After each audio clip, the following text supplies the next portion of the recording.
In the early morning of June 25, 1950, the North Korean Army launched its invasion of the South, illegally crossing the 38th parallel. That was the outbreak of the Korean War. 1/3 of the South Korean troops were absent because the emergency decree was lifted. Thus, the capital city of Seoul was soon occupied by North Korea after a series of losses. The U.S. called an emergency meeting of the UN Security Council right after the North's invasion of the South, and the UN decided to send military forces to Seoul immediately. And on September 15th, U.S. General Douglas MacArthur turned the tide with the Incheon landing operation. The UN dispatched combatants from 16 countries, including the US and UK, as well as medical teams from 5 countries, including Sweden and India. Thus, 21 UN allied nations participated in the Korean War. The Korean War lasted for 3 years with devastating impact to the Korean Peninsula. 18 million people, over half the total population of the Korean Peninsula back then, suffered damages from the war. On July 27, 1953, the UN Command, North Korean People's Army, and the Chinese People's Volunteer Army signed the Korean Armistice Agreement. The armistice put into force a ceasefire which remains in effect till today. 62 years have passed since the Armistice Agreement was signed, and the Korean War has been all but forgotten by the world. On today's Upfront, we discuss the significance of the Korean War as it fades from memory, as well as efforts to educate the younger generation of our history.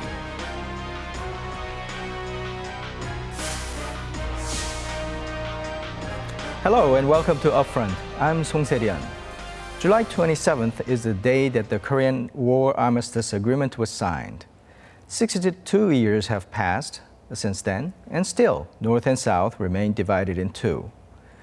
An improvement in inter-Korean relations is in dire need, and on today's Upfront, we're joined by someone working to promote the awareness of the Korean War and its meaning in the international community. He is Professor Han Jong-woo, President of Korean War Legacy Foundation.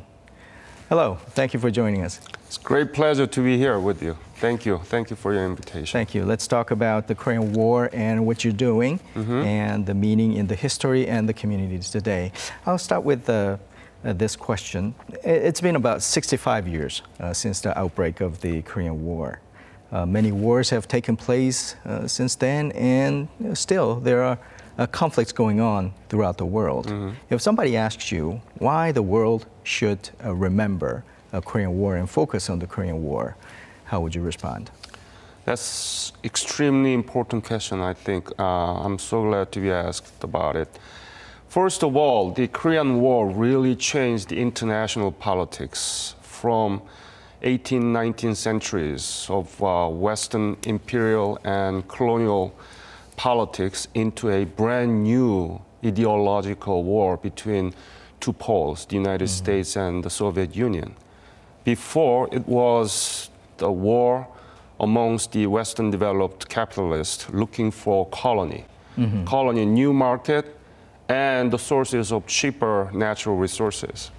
And as an outcome of this competition among the Western capitalists, the World War I and World War II broke out. But after the World War II, there was a new international politics emerged, and that's what we call the bipolar system. And it's the collision between very first and fresh ideological conflict between communism, politically, and socialist economy, centrally commanded economy, represented by the Soviet Union, and was done by the 1917 Russian Revolution, led by the Lenin. Right. And the other pole is United States, capitalism and free democracy. During the World War II, they were the allies. The Franklin Roosevelt and Stalin, they were the very good friends, by appearance, at least. And they actually worked together to defeat the Nazi and all this Axis power. But by the end of World War II, these two superpowers began to expose their real nature. And it was supposed to be colliding each other. It was destined. And the Korean War was the signal of this. And at the end of the Korean War in 1953, and until 1991, it was the era of Cold War. Right. Yeah. So to me, the Korean War was the beginning of this new international politics, and that actually shaped every aspect of the human society in both poles, United States and all other countries that representing capitalism and free democracy, but at the other pole, Soviet Union and East European communist blocs and other communist countries. Even though that ended in 1991 with the collapse of the Soviet Union, but still there is a lingering effect of this Cold War, especially in East Asia where we live. Right. I think we're experiencing kind of rebirth of that kind of tensions these days in this region as well. Exactly. The conflict between China and the U.S. in South China Sea, Russia's looking for all good days by the Putin, and occupying the Crimea. All these things remind us of the phantom of the Cold War. You nicely laid out the transition between the kind of colonial and also the clash of empires before focusing on the colonial regime, but into kind of ideological kind of bipolar system, as you said. We can also mention probably the UN, which was newly created right before the Korean War, kind of getting together for the first time to help out the country essentially in trouble. Yes. And it was a successful intervention, looking back, as Korea is now doing well. The first case. Right, first case and probably the best case. Right. Right. And also, I've been doing a lot of Korean War veterans interview in the United States and also in Colombia. And what I am finding out is that many of the American Korean War veterans, their fight was not with the North Korean soldiers during the Korean War. Mostly it was with the Chinese. Right. So to me, the Korean War was between South and North Korea, I mean, obviously. But at the same time, it was the first ever the war between U.S. and China, actually. I mean, there was wars, there were wars between U.S. and China. I mean, U.S. has involved in the area, but it was the major battle between U.S. and China around the 38 parallels. And that still hasn't finished yet completely.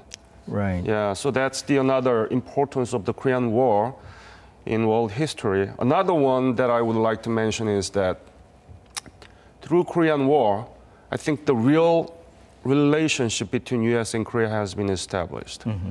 If we look for the history before the Korean War, the perception and perspective of Korea by the U.S. leaders was really minimal, and in some sense it was ignorant. The Korean interest was ignored completely in the cognitive map of the U.S. leaders. For example, Theodore Roosevelt, the president in 1905, in his cognitive map, the Korea was really not there. What is actually said in his letter to his friends is really shocking. For example, he said, I would like to see Japan have Korea. And according to him, there is only one civilized country in Asia. Non-Christian, non-white, but Asian Yankees. That was Japan in his mind. Right. Yeah, right. So, but after the Korean War, almost 2 million American soldiers came, the young men and women, fought for us in the Korean theater.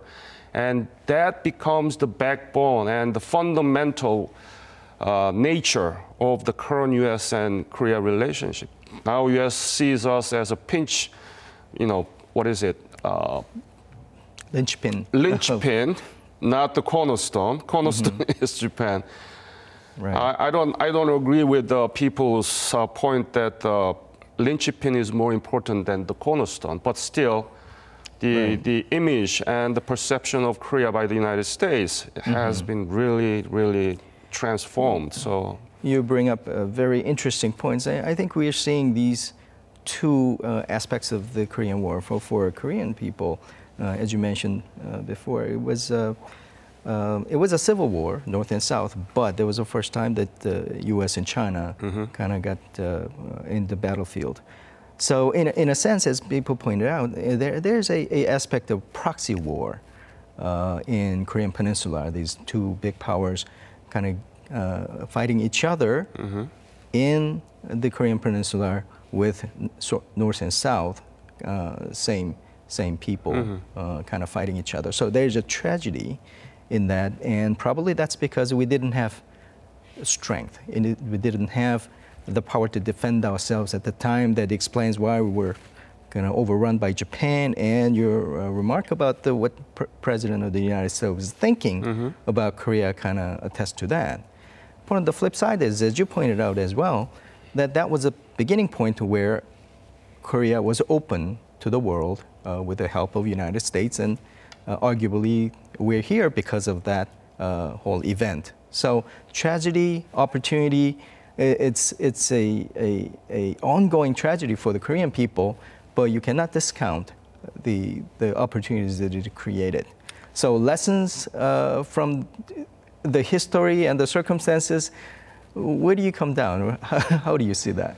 We were actually given the opportunity to rebuild our nation by this sacrificed precious lives of the Korean War veterans from all of the country, 21 countries.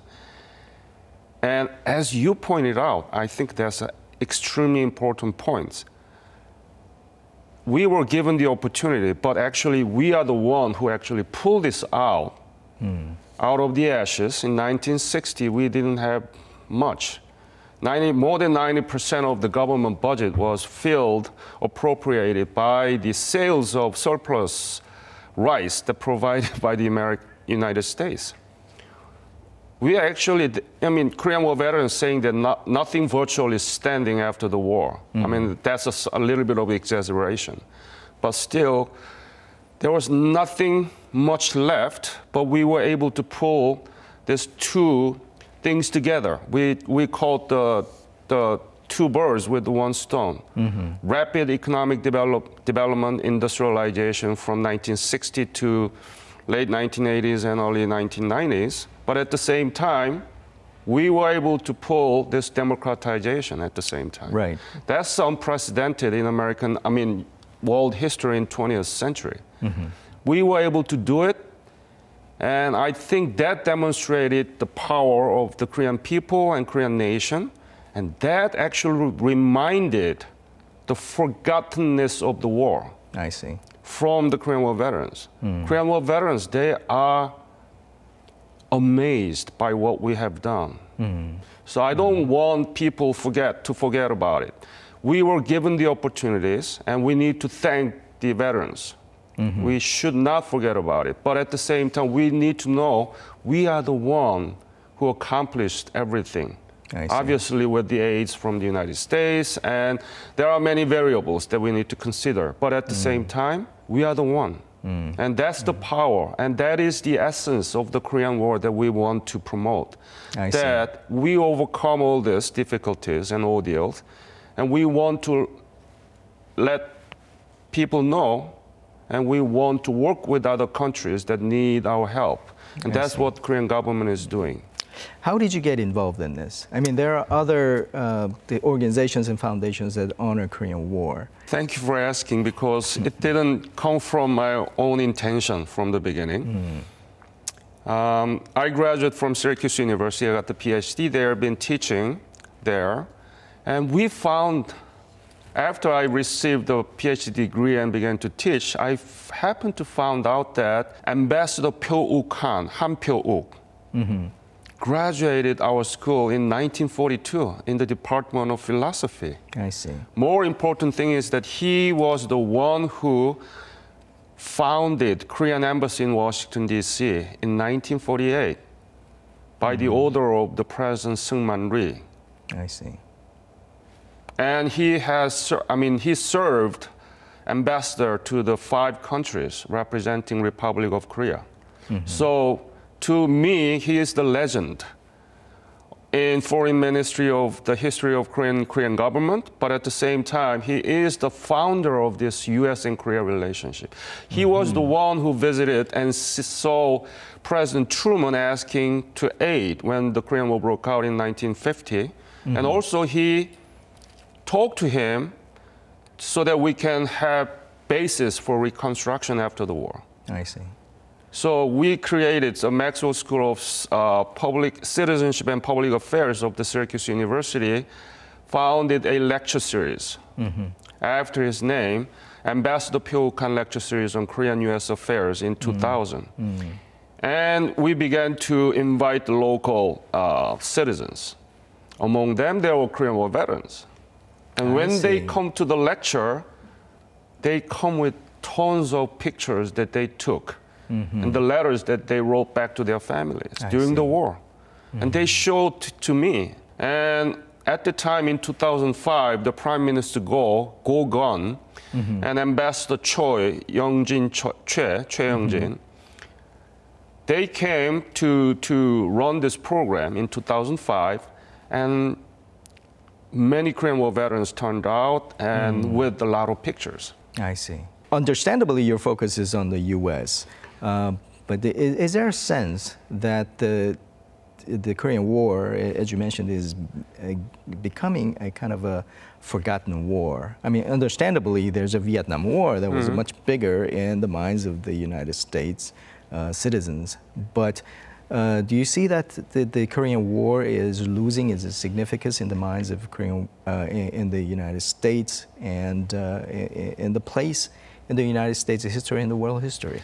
That has been the case until Korea accomplished simultaneous economic development, rapid economic development, called miracles in the Han River, and democratization. Before, the Korea that the Korean War veterans remember was miserable. But by 1980s, they began to see the emergence of small tiger in East Asia, and they began to rethink, reconsider of their own sacrifice, their honorable service, because there is a concrete outcome, very successful outcome. Now, let me go back to what you're saying about the meeting that you had in Syracuse, where veterans came. Obviously, after the passage of time, after 62 years or 65 years since the outbreak of the war, they're aging. Mostly probably late About 70s, 80s, 85. 85. Right. So this is becoming, in a physically forgotten war. Now, is that causing a problem of preserving the legacy of Korean War in the United States? Absolutely, absolutely. In 10 years, I don't think we'll be able to see many Korean War veterans. And because it's been regarded as forgotten, there are much things for us to do so that we don't forget. And we should change the name of forgotten war into forgotten victory. It's a victory, even though it's not finished yet, hasn't finished yet. Still, we are technically at war. Right. The armistice has not been replaced into peace treaty yet. But there are much things that we need to cultivate out of this once unfortunate, but now clearly insightful kind of cases of the war. You mentioned the sentiment of the veterans. Do the veterans feel the same way about the Korean War? Absolutely. When they left for Korea in 1950, 51, 52, they knew nothing about Korea. 99.99% of the Korean War veterans that I have interviewed and my staff has, they were not able to locate where the Korea was. When they first saw the Korea, it was a miserable place. They say it's a honeypot, human waste, was all over the field, was a human fertilizer. Right. Children's in the street looking for anything to eat. Miserable place. And it was coldest war that they remember. They lost their power of bodies. They got frostbite. When they left Korea, they didn't have any hope about the future of the Korea. But later, it is one of the most powerful countries in East Asia, with the size of Indiana, a little bit bigger than Indiana. Right. And we don't have a drop of oil. We didn't know how to build the ship and vehicles. Now the Hyundai, Samsung, everywhere. And they are amazed. And they are so rewarded. They feel like, wow, this is something that really best things in my life. And that's how they praise Korea and Korean people.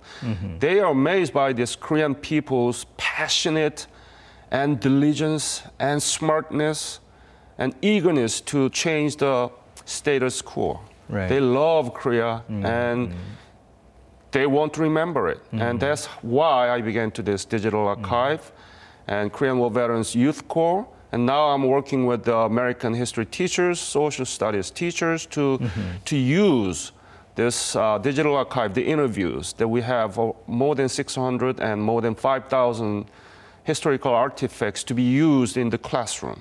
I see. Yeah. I see. Let's talk about remaining tasks. I mean, you mentioned that the transformation that Korea was able to make had the origin in the Korean War, where a lot of sacrifices are made, and those memories are fading because of the age, and those veterans are dying off at this point because of the old age. But aren't there some remaining challenges as well? That the excavation of those people perished and have not been claimed and still classified as MIA. Absolutely. There are still MIAs during the Korean War. And so that MPBA, Ministry of Patriots and Veterans Affairs of Republic of Korea has invited Korean War veterans back to the country where they fought 60 years ago, 70 years ago. And that really gives real full reward and happiness and pleasure to see the country has been completely transformed. But still, to the American public, it's regarded as forgotten. There are many reasons, because the Korean War was the first war right after the World War II. American public wanted to forget about the war because the World War II brought them too much, problems there. So they wanted to forget about the war, and Korean War broke out. And the Korea, not just in the minds of the political leaders, but Americans, they only knew either China or Japan. They didn't know damn thing about Korea. And when their young men and women went to the country, they didn't know. They didn't pay attention to it. And in 1950s, there was not much public media like today's. Vietnam War, we had a lot of information from what's happening from Vietnam, American involvement. But during the Korean War, the only segment that they saw was the beginning part of the movies in the theater. Right. That's all they knew. That's why it's been forgotten. And Korean War veterans themselves wanted to forget about it. They were busy back into their home with the family. Rebuilding their lives. Yes. Getting back to the society. Right. And Korea, they saw was like a Nazareth.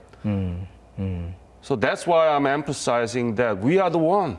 We really need to know about it. So there's a real message that there is a turnaround and that there's a very happy ending. Yes. Okay. We'll discuss the significance of the Korean War along with some current issues as well with the President Han Jong-woo from Korean War Legacy Foundation. In the second half, we'll continue to discuss how we can commemorate and remember the Korean War.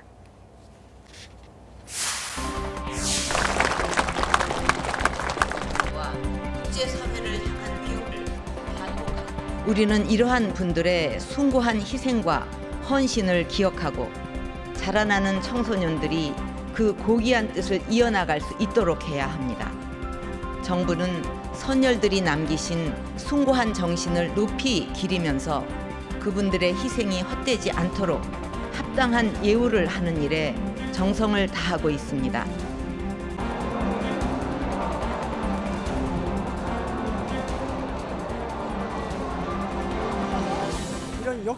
There are a lot of young Koreans who lack historical awareness, especially when it comes to the Korean War.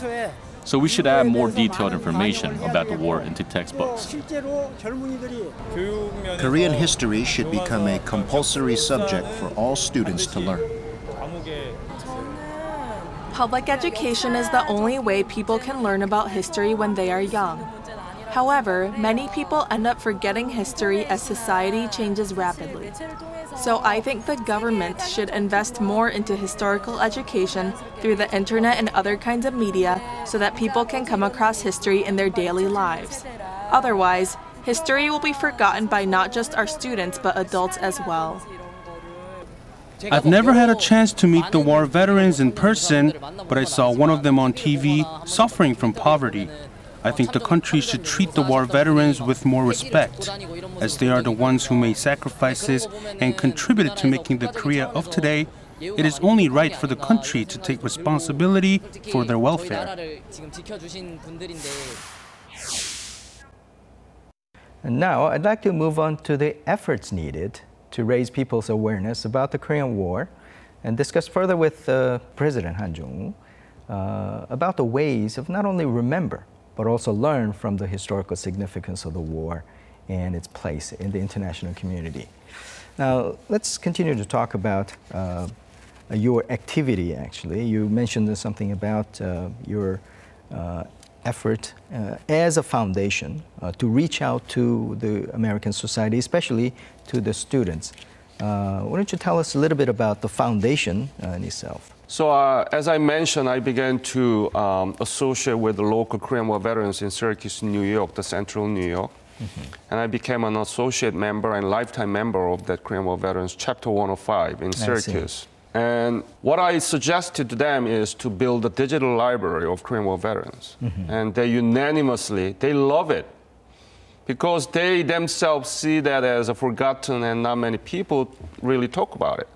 So I suggest them, why don't we build a digital library for yourselves? And they unanimously supported my decision. I was looking for funding source, and finally 2011 Korean government has begun to fund it. So we have about more than 600 interviews of Korean War veterans. That includes many Medal of Honors recipients and Korean War veterans that participated in Busan, Nakdong perimeters, Incheon landing, Jangjin battle, Seoul recovery, and the retreat in January 4th of 1951. And also we have accumulated more than 5,000 historical artifacts. For example, the Korean War veterans, they brought camera with them and they took a picture. I know that there are many, many dramatic pictures of Korean War. But these pictures are the perspective of Korean War veterans in general. You know, they looked at the Korean scene, the destructive aspect of the war, and they took it. So it's their perspective. And we have all those more than 5,000 artifacts. And it's all in Korean War Veterans Digital Memorial, KWVD as in David, M as in Mary, kwvdm.org. So that people from anywhere at any time can have a free access to it. I see. Let's suppose that we build a museum, big building. Do you think that there will be enough space for each Korean War veterans memorial? I mean, the memorabilia? Right. There will be a limitation. Yeah, a huge advantage of having it in online and also digitized. And temporarily, people has to make a visit to the museum. You don't need to do that. And it's the most economical way and most effective way to make nothing into everything. In that sense, it adds to the importance of reaching out not only to the war veterans, but their families, because those families will be a custodian of the records that the veterans left behind. Exactly. That's why I'm getting a lot of calls from the Korean War veterans family asking to see if we can have his or her fathers or grandfathers and husbands' memorabilia to be stored in our database. And also the families who lost recently their husband and fathers, you know, uncle, they still be able to see what this Korean War veteran have shared with us. So they are really thankful to my foundation. They love it, and they call me many times and thank me that, oh, I can still hear from my father. I see. And that is the case.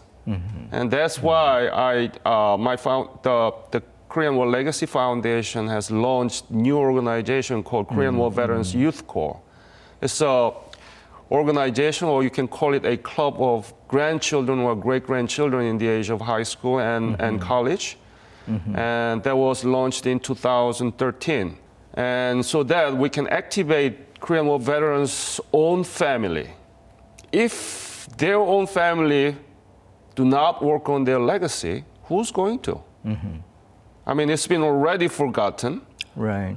And their average age is 85. It's time, it's high time. Before it gets too late, I want to activate the community of Korean War veterans. In that sense, it can be a solution to the problem we're talking about, the problem of aging. Exactly. They're dying out, but their legacy lives on through the kind of artifacts they left behind and with in the memories of their family members and the sons and daughters. I think those become kind of sources for the digital library and other works that the foundation is doing. And by the way, what other works the foundation doing? Yes, it came out very naturally. I mean, some of the Korean War Veterans Youth Corps, the grandchildren, they were history teachers. I see. I happened to find some of the participants of the youth convention are Korean history teachers in American high school. Her name is Samantha Fraser. She is the AP history teacher in River Ridge High School in Woodstock, Georgia. So I asked her to see if she can do some research for the convention and my foundation. I asked her, what is the coverage of Korean War in American high school history textbook compared to that of Vietnam War? So she brought the research outcome with her colleague, who has happened to be also a granddaughter of Korean War veteran. I see. From same high school. And they presented the case that the Korean War is only 1/3 of the coverage of the Vietnam War in American history textbook. Obviously, the coverage is very short and minimal. And it's all filled with the heroic activities and record of, for example, General MacArthur, the Commander MacArthur. Very short coverage. Broke out in June 25th, 1950. It was a communist attack. MacArthur did everything, and then it ended without peace treaty and still forgotten. That's all about it. How can young 16, 17 teenagers, of American teenagers, can have an interest on the Korean War? So I asked her, why don't you use our interviews? Why don't you ask students to play with the historical artifacts that the Korean War Veterans Digital Memorial has accumulated? So she did. And I asked another school, the Allen High School in Dallas, Texas. Her teacher's name is Don Blake. So these 2-3 teachers have been working with her students, and students love it. Why? Because it's like a local neighbor grandpa out of the blue came out and saying that I didn't know a damn thing about Korea. Wow, I'm amazed by the accomplishment done by the Korean people. I am really happy, and Korean people are amazing. And he's telling the details, what they actually ate, where they slept, and how he was wounded, how he got the frostbite. He is telling, and they are telling the Korea in 1950. And students can have a very contrasting picture of Korea in 1950 and 2021st century. So they are amazed. Students love it. They love it. I see. I like the fact that it has aside from the fact that there's this trail of serendipity still going on with the human relationship, kind of meeting with a history teacher and becoming a kind of jumping ground or the leaping ground to go into the student education. But also, it's about kind of bottom-up kind of process where people are interested in the people around them, their family members and the neighbors who left a very vivid memory about the war experiences. So that's why I call it cyber 납골당 in Korea. Cyber 납골당. Everybody dies. Right. In 10 years, ground. Right. In 10 years, there will be no Korean War veterans, not many left. But still, we'll be able to hear from them, and students can learn from them, and we can still work on their legacy. It's, you know, the Republic of Korea should not be the only outcome. Right. We Korean people, government, and all companies, everybody need to work together to cultivate this very important historical lesson so that we can demonstrate that there are more than Republic of Korea. Something better things that actually coming out of it. Right. Yes. And that view and that perspective is coming out of not only the Korean government, but through the eyes and experiences of the war veterans who can, you know, probably tell the stories better in terms of their personal experiences. And at the same time, there are limitations a public organization can do about it. So more civic, non-for-profit organizations and young students from Korea, they need to work on this legacy because it's their asset. Think about it. What kind of Korean asset that you can have in other countries, in 21 countries, for example? This is a very important Korean asset for the so-called public diplomacy or people-to-people diplomacy. These are the sort of new trend, right? Even Ministry of Foreign Affairs, they emphasizing the public diplomacy. And my definition of public diplomacy is that the people in other country talking about me positively. Not just talking about me, but positively, right? Right. If you actually praise me, that's the best way to promote myself, isn't it? Rather than I talk about me, me. It's not working. And what are the assets that we can have about this public diplomacy in 21 countries in the world? It's the Korean War veterans, their descendants, and we can extend this to history teachers. History teachers. Because history teachers needs it. Right. Why? Because there are not much coverage in the history textbook. I want to focus on that one because I think that's a very important point because so far if you're talking about your grandfathers, your neighbors, grandfathers and ancestors talking about the war, that's local. But if you talk about going into the textbooks and making it as a spread, as a kind of a curriculum, part of the history curriculum, yes, then it has implications to the wider field. So I heard that it has made into a digital textbook is offered to curriculums.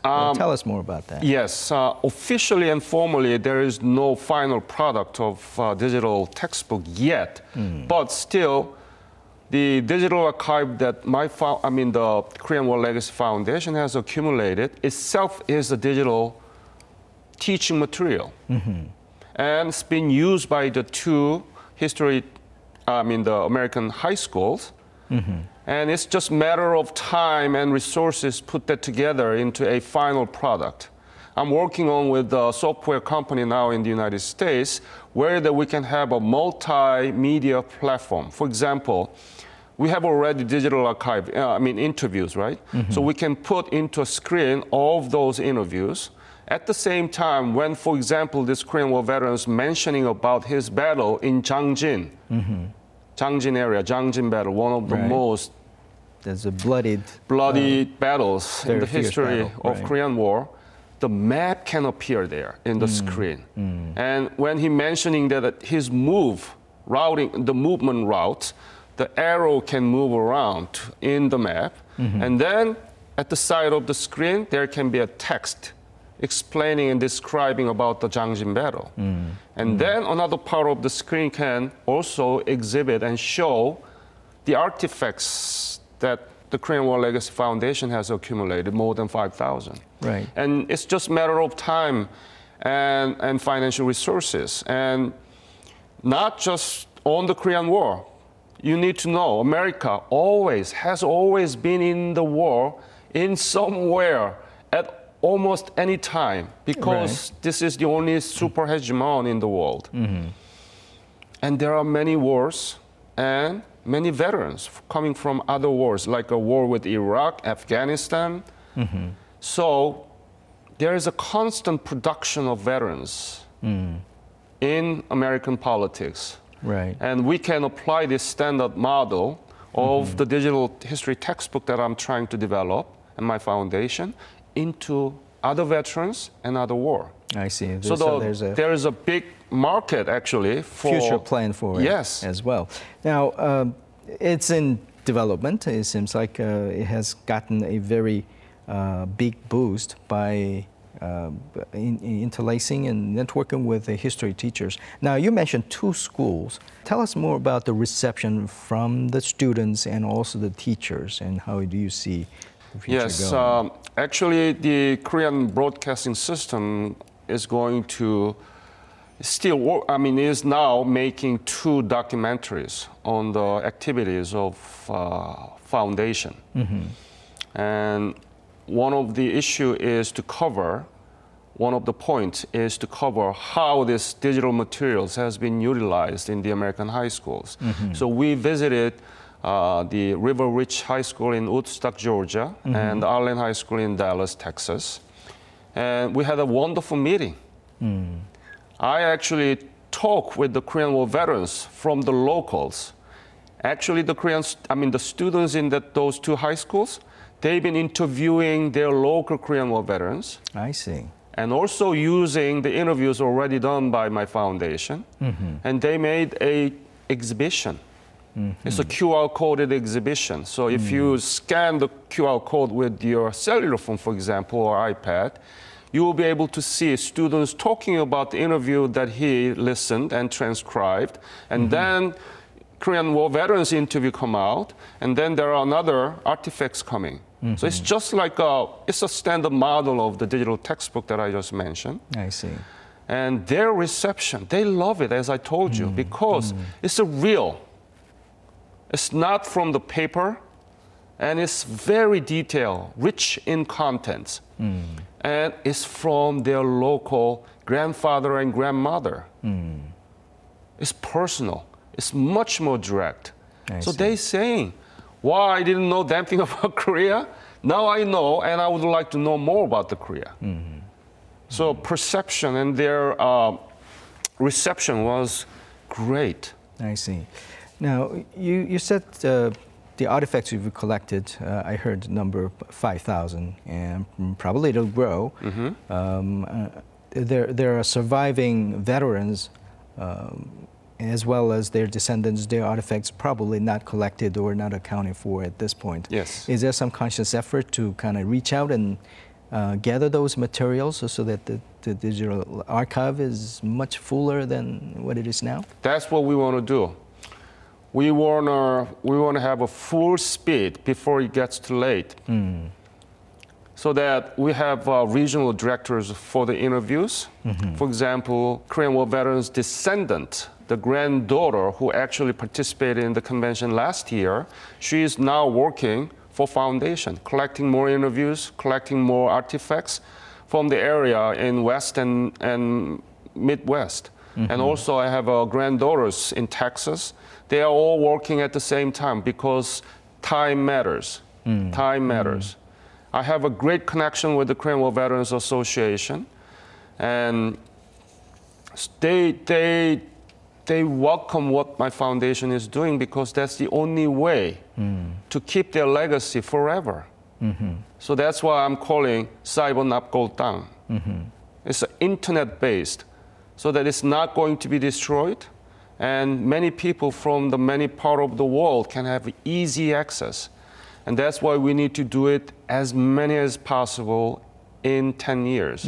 It's just like when airplane take off, they consume most of the fuel. Right. Because to fight against gravity.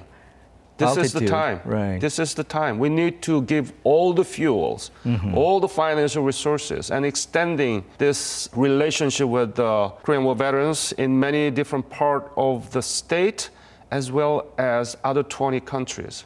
So the Youth Corps, the Korean War Veterans Youth Corps my foundation has launched, they are working in their own grandfathers. For example, one of the grandson of Korean War veterans from Colombia, he already done more than 40 interviews.